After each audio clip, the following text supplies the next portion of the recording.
The views and opinions expressed on any program are those of the producers and/or the persons appearing on the program, and do not necessarily reflect the views and opinions of FRC Media, Bristol Community College, or the City of Fall River.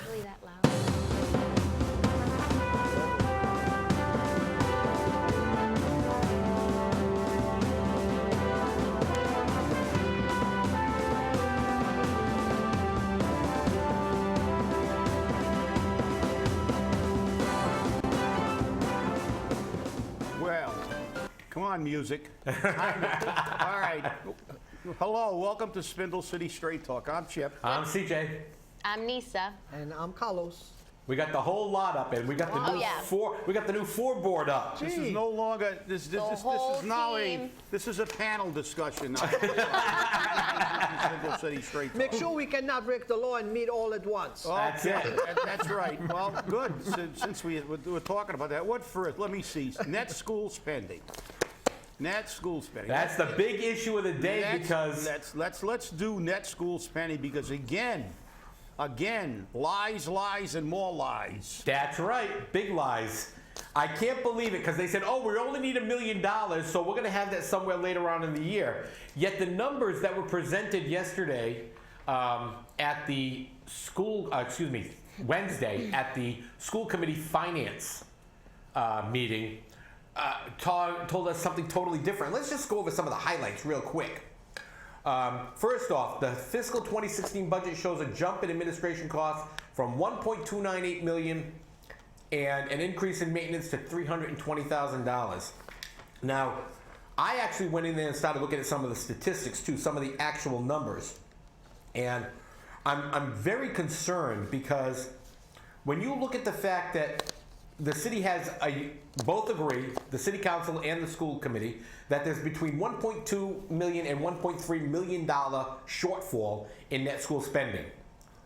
And they moved the health insurance over to the school committee. And this is what they said. Moving health insurance to the school department ledger meant the school officials would have greater flexibility should expenses come in less than their budgeted amounts, to move funds over to other educational related items. Okay, time out right there. Stop. I have to comment on this one. Oh, I know. That's why I started with that right away. Because this one is there's gonna be hell to pay at the IAC meeting. Because I'm sick and tired of the city using the healthcare fund as a slush fund. They hide money in there that they divert later. And who pays for that? The city employees and their health care premium, because they set a premium on an inflated figure. And then when they've run, and I will give you the figures, they've reported $15 million over the last 5 fiscal years. $3 million a year they average, running over budget. And then they take that money and divert it somewhere else. And then they say how broke they are so they can raise our taxes. And this is just one of the places they hide the money. But it's unconscionable to me how this city can continue not only to raise the taxes on the taxpayer, but to then get a double stab in the back to the people who serve the city, because they have to pay inflated healthcare premiums. Retirees have to take on fixed incomes and pay extremely high prescription drugs. That's why we're having a meeting. This is just ridiculous. And I've got it in writing now. And this is great because I'm going to file a complaint with the Attorney General again and a demand and a forensic audit, because these people have just said they lie on the budget. They lie. And they can't get a budget straight. We have a city treasurer who has a staff, and between him and his staff, they probably get in salary and benefits somewhere in the vicinity of $750,000. And the school department has their own treasurer. And guess what? They still can't get the numbers right. They don't agree. So does that mean that the financial team of this city is so stupid, so incompetent, and so inept that when they're looking at a $21 million shift, which is what the school department basically projected they're going to say for health care that they don't have enough professionalism, presence of forethought to go over those numbers so carefully and check and to make sure that the treasurer of the school department agrees with the treasurer of the city. And then the last question I'm going to have while I end this rant, because this really irritates me, because I have to get a call from somebody at least 3 or 4 times a week who's crying about how much they're paying in health care, and I know they're inflating this figure. But, you know, what you have to say is this is gross incompetence. And, you know, when are our school committee and city council going to get their head out of their derriere and start complaining about this? Come on, weak council. You're not weak. You're incompetent and inept, and you're lazy, and you don't want to make any waves because you want to get reelected. That's it for me for now. Well, you know, Chip, the funny part about all of this is that there is a 22.3% increase in the budget, which in my opinion seems to be a little inflated when you consider the fact that the average homeowner, the average renter, the average person in Fall River does not get a COLA increase more than 1 or 2%. But the city can justify a 22.3% increase in the school department budget. Now, how much of a percent increase is it in the city side of budget? And you know, they did a lot of finagling with the money in this whole process. But it still shows that they have failed to meet net school spending. Now, the $1 million that's due, that they projected, does not include, now, and let's get this very clear, does not include the money from the 2014 fiscal year where the city failed to meet net school spending. And that was carried over into the 2016 budget. And you know, you have to ask yourself that they've made a whole lot of adjustments in the next to last paragraph on the first page. It says actual expenditure for 2015 was $127.3 million, meaning the city had fallen short of net school spending by approximately $2.9 million. Close enough to 3. Close enough to 3. And then they say, oh, but we can reduce the shortfall because we have other factors like a $1 million prepayment towards out-of-district schools, a $496,000 net school spending waiver. I guess Mitchell Chester over at DESE said, Fall River's too stupid to handle their own budget. We'll wipe off $500,000 because they can't figure it out. And the Massachusetts Department of Revenue had previously granted for fiscal 2014, which has not yet been applied. So they're saying that after those factors, they're looking at a $1.32 million shortfall. So again, at the city council meeting on Tuesday, this $1 million will meet the shortfall, yet the numbers we have, and I guess we don't do that new Common Core math that, you know, 1 + 1 is 1958. Because I'll tell you, this scares me. I mean, I'm looking over there at Nisa, and she's like, what? The thing is, CJ, is like, it's mind-baffling. How do people really get away with this? Would this happen in an upper-class white neighborhood, white city, town? Hey, it's Fall River. Guess what? The people here don't care. They like to complain, but they don't like to do anything about it. So instead, they'll go back and they'll re-elect Linda Pereira, they'll re-elect Leo Pelletier, they'll re-elect everyone, and all nine of these city councilors are guilty of this stuff. The entire school committee is guilty of this. Look, the fact is, look, they're all complicit because what they do is, and you know, I'm not going to, look, unfortunately, a lot of the people in Fall River don't even have time to pay attention to this stuff. They give it a very peripheral view. They're busy trying to pay their bills. Yes. And realistically, it's the government you have to blame. Because, look, this again shows for the last 20 years or so, they've all lined up in unison to give them a line of propaganda. And what they do is every single time we find an issue, this is what we get. a bunch of numbers that nobody can follow except people that want to dig like we do. And then they make everything, and there's always a solution. As they said, oh, don't worry, we're going to, we have other factors. Those factors are going to be calculated in to reduce the shortfall, which is, look, people, this is why I say, look, if you don't have time to educate yourself, at least pay attention to your tax bills and your fees. Because, again, they're saying how they're going to adjust all these things to pay these bills. It's not going to happen. What they're going to do is steal the money from other areas, and then ultimately, you know where it ends up? Oh my God, we're short of money again in this fiscal year. Oh me, oh my, how did this happen? Well, it happened because you're all full of crap. That's how it happened. You're all full of crap. These numbers are crap. As I said, we have a financial team on the city side that's getting approximately $750,000 in wages and benefits to make sure these numbers are correct. We have a city auditor. We have a school department treasurer that's making well in excess of $100,000 with a staff.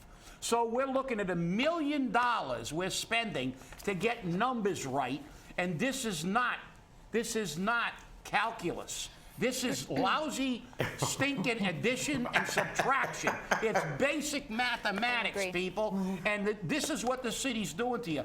And when the city council uses this propaganda that they give us, and it's not like, look, you know the old saying, if you fool me once, shame on you. If you fool me twice, shame on me. Well, shame on the city council, shame on the government, and shame on the people of Fall River. They've been fooling you. We're in the millions. 20 years they've been doing the same baloney every single year. And they come in with figures, and ultimately, oh crap, those factors didn't come out. We're short again, and that means money out of your pocketbook. Oh God, that's right. Didn't we underestimate how much we were going to make in the bag? Overestimate how much we were going to make in the bags? Oh, aren't we getting not enough money from the trash fee? Oh, what a surprise. Boy, that's a revelation, And, you got to have your head so far up your derriere that you should suffocate to death. The fact is that let's call a spade a spade. We got a bunch of people running this government who don't care how hard they make it on you to make a living. The thing is, I'm sorry, go ahead. And I'm going to second my colleague on seat 1. I'll tell you, this is just foolishness. What you were saying, Lisa? What I was saying is that the fact is that we have such a high poverty rate in Fall River, so you would think that there would be a plan set to decrease that, and they could most likely do it through education and investing in education so that we can decrease in the future the poverty rate. But within the pattern and on the research that I've been, and as you all know, I'm from Rhode Island, but the research that I've seen and all these patterns with this fraud and, as Chip says, baloney, it seems that there's a large, a small group of people that benefit from keeping the poverty rate high. Is that just me, or? And that happens in all levels. Mm-hmm. And I'm going to give you another example. Guess what? The old police station. Whoa, nobody show up to put a bid on the police station. Mm-hmm. It's a perfect example in a different department, the same way. My question is, where was that building was advertised? Because I never heard anything about it. So to me, again, the stage is set up for one person to be able to buy that building. Right. You know what I'm saying? As long as we keep it down, it's somebody always interested in buying, and that person's going to buy even lower than the price is supposed to be sold for. The kicker is, though, Carlos, and I mean... I don't want to get it away from... No. It's No, just go ahead. it's just to tell you how this works in all levels of, Right. of city. No, you're right, Carlos, because this, the school department and what's happening in the school department is only a symptom of the overall problem. That problem exists throughout our government, in all phases of government, and to kind of give you a, you mentioned poverty, just so you know the statistics in Fall River. We have historically been either the worst or the second worst in the state. We have a 23.3% of the population in the city is living below the poverty level. We have 22% of the people in the city living on a household income, not an individual income, of less than $15,000. And this is what they do. And this is why this is so appalling that we see this continuing to go. And, we're saying this, and we say it time and time again, but we're saying this now above all because, the only way we're going to change this is put people in government who are going to do the right thing, and if they don't do it, get them out. And, and CJ said, we look at the results in the city council. You've got most of the incumbents within striking range. I don't know how it's possible to not get the incumbent mayor topping the ticket, but having two of his people who were instrumental in getting him elected and supported everything he did in the top 9. And, and the other one close enough to where he has an outside chance of getting reelected. This is the problem. As I said on on a previous program, we can try to, they're not doing their job, but we're not doing our job either. It's the people. This government is only by the people if the people go and vote. It's the lack of education. And we have to get people to the polls, and they normally don't do it until it becomes critical. We're at critical mass now because something. I'm making a bold prediction. There will be a shortfall in next year's fiscal budget because all these numbers are going to come back, and we're going to find out, like virtually every number presented by this financial team, they're going to ultimately be exposed as inaccurate and wrong, flat wrong. And we can't, this is just, it's ridiculous. And what really disturbs me is when they actually have the audacity and the lack of, and the lack of fear of the voter in this city to actually say that they're already preparing to move the excess money, if there's excess money, when they know damn well there's excess money. The last 5 fiscal years, this city has been at the top of the state in picking the people's pockets for health care money. We're always at the top of those categories. We're at the bottom for wages. We're at the bottom. But what are we at the top at?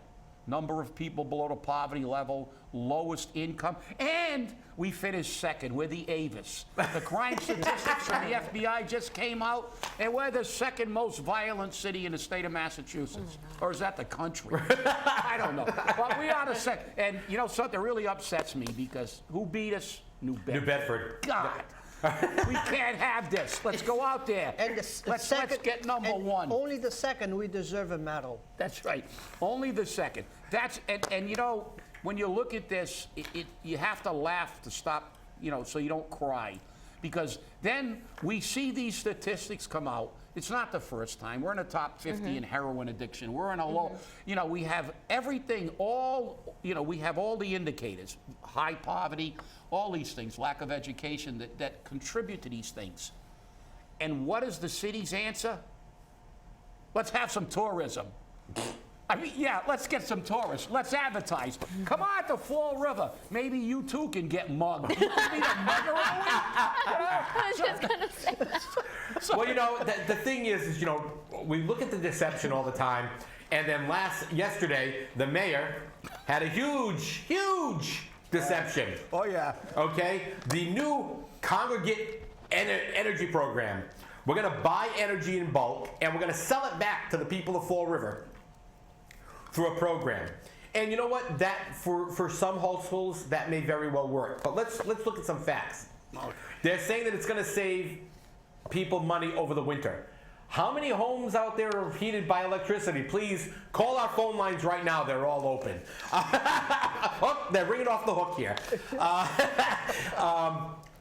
Nobody heats with electricity in Fall River. All right? Nobody heats with electricity in the northern part of the United States. Exactly. So this is buying electrical in bulk. Now, the thing that the mayor forgot to take into consideration is the fact that over 18,000 people in Fall River alone last year, 18,000 households, not people, households, were part of the LIHEAP program, which is administered in Fall River by Citizens for Citizens, which has just opened up its application period again for this coming fiscal year. And those people get between $400 and $800 for the winter towards their fuel bill. But with that, they get what's called an R2 electrical rate from National Grid. That rate gives them a 25% reduction in their electric bill. And I actually have the figures. I presented them to everyone on the panel here. And the one thing that the city purchasing cannot change is what they call the delivery charge, okay? Which the customer charges $4. The first 600 watts is 3.981 cents per kilowatt hour, then 4.643 cents per kilowatt hour. The transmission charge is 2.614 cents per kilowatt hour, et cetera, et cetera. That doesn't change. So that's where National Grid makes their money, okay? The actual power cost, according to National Grid, and what they've gotten approved from the Commonwealth, for November 1st, 2015 through April 30th, 2016, is going to be 13.129 cents per kilowatt hour. And remember, if you're on the LIHEAP program, it's going to be less than that. Now, when you look at the contract, and by the way, this will be offered only by mail to people who are interested. So if somebody comes knocking at your door trying to sell it to you, close the door in their face. This may help out people who don't qualify for an R2 rate. But there are a lot of people who qualify for the R2 rate, they just don't realize it. And you know, just to give you a quick eligibility criteria, EAEDC, food stamps, WIC, Head Start, Mass Health, National School Lunch Program, Public Housing, School Breakfast Program, Supplemental Security Program, TAFDC, Veterans Programs, 115 Benefits, DIC Surviving Parent Program, and Non-Service Pension. All of those people qualify for an R2 rate. So even if you don't qualify for the energy assistance, you may still qualify for the R2 rate. You should look into getting the R2 rate before you stop buying energy from the city of Fall River. But know the amount you're paying.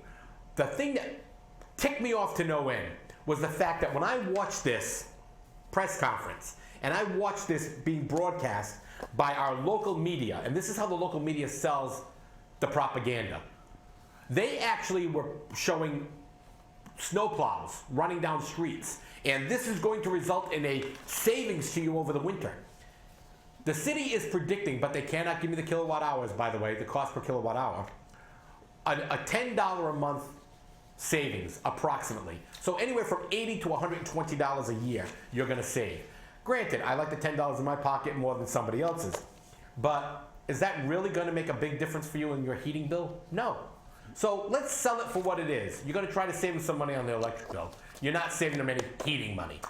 I mean, this is what we call about the great art of lying, deception. Yeah, but we've got to get to the bottom line. What is the city getting out of this, and how are they getting it? See, that's the key. The city is getting a lower electric rate for the entire city. For the entire city. Okay, for their bill. But to do that, they have to buy it. For being a shill. Yeah, basically. Okay. And you know, this is what scares me. And you know, we have to look at this and say, you know, Mr. Mayor, present this factually. I know it's an election year, but you're better than this. Or are you? Really? That's what I said, or are you? And what does a snowplow got to do? What are they going to do, electrocute the snow? I guess so. Maybe that's what they're going to do. You know. You're going to show snowplows, and, you know, I guess that was an obtuse kind of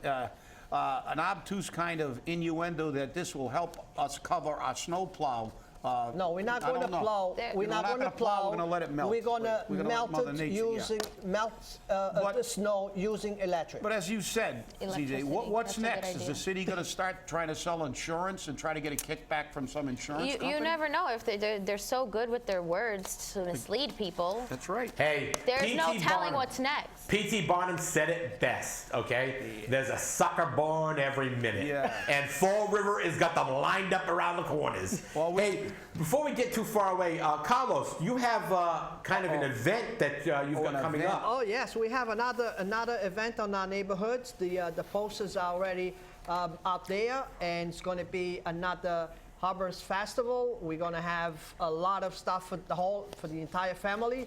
So please come by. It's going to be next weekend, the 10th and 11th. And everything for the kids, from pumpkin decorations, face painting, a huge yard sale. If you have anything that you want to set up a yard sale, just contact us. We have plenty of space. Live bands, we're going to have a lot of youth bands playing there. And the free community cookout, we've been doing this together with Gates of Hope for 5 or 6 months now. So it is plenty to do. One more event on our neighborhood. We don't Another stop. great event. And it's all free. It's all free for our community. That's right. You know, Carlos, I got to say something, all right? The Flint Neighborhood Association and your community center, as much resistance as it's getting from the city of Fall River. Yes, Mr. Mayor, you, yes, City Council, you, and you members of the CPA, which are a big joke. You're all at fault for this, but nonetheless, Carlos and your organization, you're still pulling forward. You're taking this money out of your own pockets. You're making this happen, and you're giving back to the city. And that's what it's about. It's about giving back to the city. And obviously, because you are not on the lovely bandwagon with the people in the CPA who gave all the money to their friends in the North End, or the people on the City Council who gave you absolutely nothing, I think that you should be applauded. Because you've done a great job. Well, I'm gonna second that for my colleague in seat 3, because I don't feel safe being in the middle anymore. Carlos proves one thing. You don't have to. You can do it on your own. It's nice to have help, but if the city is going to try to obstruct you, if you have a plan and you think it's good for the city, you continue. And he's done this in spite of, in many cases, rather than because of the city. And they do a great job. He proves one thing, that you don't have to be on Facebook all day bashing any candidates that are running against the mayor because your neighborhood association, has to be so entrenched. The price of eggs. My Price of Eggs boy, your co-host on another show. If they raise the price of eggs, do you complain to Stop and Shop? And we went over that. No, we just don't go. We buy eggs somewhere else. Or we don't eat eggs. It's apples and oranges. And they're bashing again, I've heard. But the fact is, Carlos, you've proved something. That a group of dedicated people who are willing to take up an issue and fight for it, just as the people in Fall River did in the recall, that you can get it done. Not because of government, but in spite of government. And kudos to you, because, as I said, you've made your neighborhood association as one of the most active, and as far as I'm concerned, one of the best. And I'm a Flint resident, so maybe I'm a little prejudiced on this. But the Bias. But the fact is, I am a little biased and prejudiced on this. But no, you do a great job, and as I said, and you prove something, that you don't have to kiss the mayor's butt to have an effective neighborhood association. Thank you. It's a good point. And my last 2 seconds, I just want to wish my dad a happy birthday, 71 years old. Oh, congratulations. Congratulations. CJ, Happy we're going to birthday. have those details on our Facebook page for the Harvest Festival? Yes, I'll make sure that they Okay. get up there. And remember, the debate's coming up on October 28th at Morton. Send your questions in. Have a great day. Have a great weekend, everybody. Have a good Stay one. angry. Remember all these numbers, or lack thereof.